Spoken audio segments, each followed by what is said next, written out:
नमस्कार दोस्तों, आशा है कि आप अच्छा कर रहे हैं।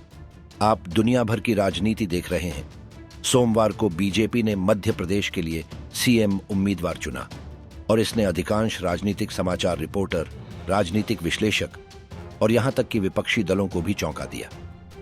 जो नाम निकलकर बाहर आया वह मोहन यादव है, जो मध्य प्रदेश में उज्जैन दक्षिण निर्वाचन क्षेत्र से 3 बार विधायक हैं। वह भाजपा की पिछली सरकार में शिक्षा मंत्री थे। वो आरएसएस से काफी सालों से जुड़े हैं और उन्होंने अपने करियर की शुरुआत एबीवीपी आरएसएस की छात्र शाखा से की। आज के वीडियो में हम उन 3 कारणों को देखेंगे जिनकी वजह से बीजेपी और मोदी ने ऐसा नाम चुनने का फैसला किया जिसके बारे में किसी भी मीडिया रिपोर्टर या यहां तक कि अनुमान नहीं लगा पाया था। विपक्षी दल भी अनुमान नहीं लगा पाए।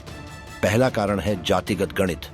चुनाव शुरू होने से पहले ही बीजेपी को पूरा यकीन था कि अगर वे मध्य प्रदेश में सरकार बरकरार रखते हैं तो उन्हें मतदाताओं के उन विशिष्ट वर्गों के साथ खड़ा होना होगा जो आमतौर पर बीजेपी का कोर वोट बैंक है, जिसमें मुख्य रूप से ओबीसी, उच्च जाति और महिला मतदाता शामिल हैं। इसके अलावा जैसे ही बीजेपी ने अपने 10 लोकसभा सदस्यों को चुनाव लड़ने के लिए टिकट दिया तो एक बात बिल्कुल साफ हो गई कि बीजेपी राज्य में फिर से शिवराज सिंह चौहान को दोहराने नहीं जा रही है। मुख्य रूप से 2 कारणों से। एक तो सरकार के लिए एंटी इनकम्बेंसी है, जिसका नेतृत्व उन्होंने लगभग 18 वर्षों तक किया है, और दूसरी बात यह है कि वह अब वही करिश्माई नेता नहीं है जो वह कुछ साल पहले थे। तो बीजेपी के सामने सवाल था कि अगर शिवराज सिंह चौहान नहीं तो कौन, क्योंकि शिवाजी सिंह की जगह ओबीसी से ही कोई होना चाहिए और शिवराज सिंह भी ओबीसी नेता हैं और बीजेपी दूसरी जातियों से नया नेता लाकर कोई जोखिम नहीं उठाना चाहती और न ही अपने ओबीसी वोटरों के बीच गलत संदेश देना चाहती है, चाहे फिर वो एमपी से हो या यूपी बिहार से। इसलिए उन्होंने मोहन यादव को चुना, जो जाति से ओबीसी हैं, दिल से आरएसएस और एबीवीपी से हैं और रिश्ते से बीजेपी के वरिष्ठ नेताओं के करीबी हैं। मैंने देखा कि हमारे अधिकांश दर्शक चैनल को सब्सक्राइब नहीं कर रहे हैं। यदि आप वास्तव में मेरे वीडियो को पसंद कर रहे हैं तो मैं आपसे अनुरोध करूंगा कि कृपया यूट्यूब चैनल को सब्सक्राइब करें। इससे मुझे यूट्यूब पर आगे बढ़ने में मदद मिलेगी। दूसरा कारण है पार्टी के आंतरिक संघर्ष से बचना। इस क्षेत्र में बीजेपी कांग्रेस से ज्यादा स्मार्ट है। वे अच्छी तरह जानते हैं कि पार्टी के वरिष्ठ नेताओं के बीच टकराव से कैसे बचा जाए। एमपी इसका अच्छा उदाहरण है। जब बीजेपी ने 10 लोकसभा सदस्यों को एमपी राज्य विधानसभा चुनावों के लिए टिकट दिया था तो बीजेपी को पहले से ही पता था कि अगर वे सत्ता में बने रहेंगे तो सीएम पद के लिए कई उम्मीदवार होंगे।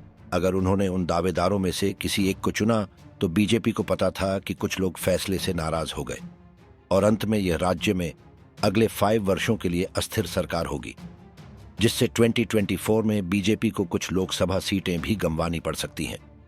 इसलिए सभी से बचना होगा। ऐसी स्थिति में सबसे आसान विकल्प यह है कि मध्य प्रदेश के सभी बड़े नामों से परहेज किया जाए और किसी ऐसे व्यक्ति को सीएम पद दिया जाए जो अपेक्षाकृत नया हो। इसके 2 फायदे होते हैं। पहला यह कि नया व्यक्ति भाजपा के केंद्रीय नेतृत्व के करीब रहता है और उसका पार्टी के भीतर किसी खास समूह के प्रति झुकाव नहीं रहता, जिससे पार्टी के भीतर गुटबाजी नहीं बढ़ पाती। और दूसरा यह है कि नए व्यक्ति के सत्ता में आने पर किसी व्यक्ति के खिलाफ सत्ता विरोधी लहर दोहराई नहीं जा सकती है। एमपी के मामले में पिछले सीएम शिवराज सिंह चौहान के खिलाफ कुछ सत्ता विरोधी लहर थी, लेकिन अब जब भाजपा नए व्यक्ति को लेकर आई है तो निश्चित रूप से कुछ हद तक इस तरह की स्थिति में सत्ता विरोधी लहर कम हो गई है। तीसरा कारण है अनएक्सपेक्टेड मूव। आमतौर पर मोदी और बीजेपी अपने अनएक्सपेक्टेड मूव के लिए जाने जाते हैं जो उनके विपक्ष को चौंका देता है। यही काम बीजेपी ने कई बार किया है। महाराष्ट्र में उन्होंने एकनाथ शिंदे को सीएम पद दिया और देवेंद्र फडणवीस को डिप्टी सीएम पद स्वीकार करने के लिए कहा। उन्होंने उत्तराखंड में भी ऐसा ही किया जब पुष्कर सिंह धामी को मुख्यमंत्री चुना गया। गुजरात में भी ऐसा ही हुआ जब भूपेंद्र भाई पटेल मुख्यमंत्री बने। अब सवाल यह है कि बीजेपी ऐसा क्यों करती है। इसका जवाब आसान है।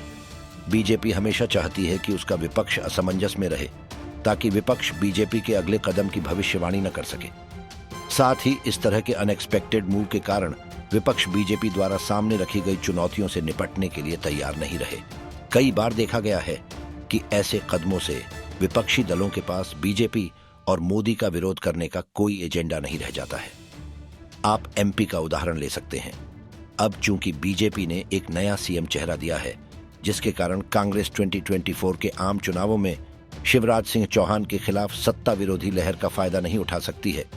साथ ही कांग्रेस ओबीसी के बारे में एक शब्द भी नहीं कह सकती है, क्योंकि सीएम ओबीसी है। तो ऐसे में लोगों के सामने आमतौर पर बीजेपी के विकल्प के तौर पर कांग्रेस नजर नहीं आती। मुझे उम्मीद है कि अब आप लोग समझ गए होंगे कि कैसे बीजेपी के इस स्मार्ट कदम ने विपक्षी पार्टियों को हर हद तक मात दे दी।